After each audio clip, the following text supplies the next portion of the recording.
తిరుమలకు ప్రతిరోజు శ్రీవారి దర్శనార్థం విచ్చేసే వేలాది మంది భక్తులకు టీటీడీ అందిస్తున్న అన్నప్రసాదాల ముడిసరుకులు food safety and standards authority of India వారి సహకారంతో మరింత నాణ్యతతో కొనుగోలు చేసేందుకు చర్యలు తీసుకోవాలని ఈవో అధికారులను ఆదేశించారు.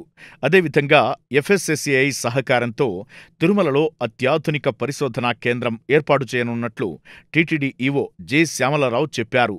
తిరుపతి టీటీడీ పరిపాలన భవనంలోని ఈవో కార్యాలయంలో ఎఫ్ఎస్ఎస్ఏఐ, టీటీడీ అధికారులతో ఆయన సమీక్ష నిర్వహించారు. ఈ సందర్భంగా ఈవో మాట్లాడుతూ, తిరుమలకు విచ్చేసే భక్తులకు అందించే ఆహార పదార్థాలలో వినియోగించే ముడిసరుకులను వివిధ టెండర్ల ద్వారా టీటీడీ కొనుగోలు చేస్తోందన్నారు.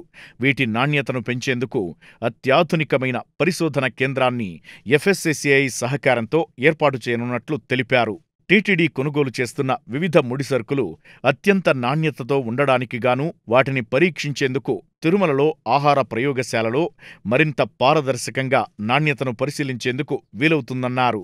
తిరుమలలో భక్తులకు అందిస్తున్న జలప్రసాదం యొక్క నాణ్యత, వంటశాలలను ఎప్పటికప్పుడు పరీక్షించడం జరుగుతోందన్నారు.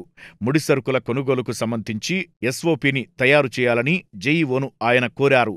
భక్తులకు అందించే అన్నప్రసాద భవనంలో పనిచేసే సిబ్బందికి శిక్షణ ఇవ్వడం జరుగుతుందన్నారు. తిరుమలలో ప్రత్యేకంగా ఎఫ్ఎస్ఎస్ఏఐ ల్యాబ్ను ఏర్పాటు చేసేందుకు అవసరమైన స్థలాన్ని ఇవ్వాలని జెఈఓను ఆదేశించారు. ఈ సందర్భంగా న్యూఢిల్లీకి చెందిన ఎఫ్ఎస్ఎస్ఏఐ సీఈఓ శ్రీ కమలవర్ధన్ రావు ఆదేశాల మేరకు food safety and food safety of Andhra Pradesh director doctor Purnachandrarao ఈ సందర్భంగా తిరుమలలో భక్తులకు అందిస్తున్న అన్నప్రసాదాలు, జలప్రసాదం తదితర అంశాలపై జాగ్రత్తలను, అదేవిధంగా నాణ్యత పెంచడానికి అవసరమైన సూచనలను ఈవోకు వివరించారు.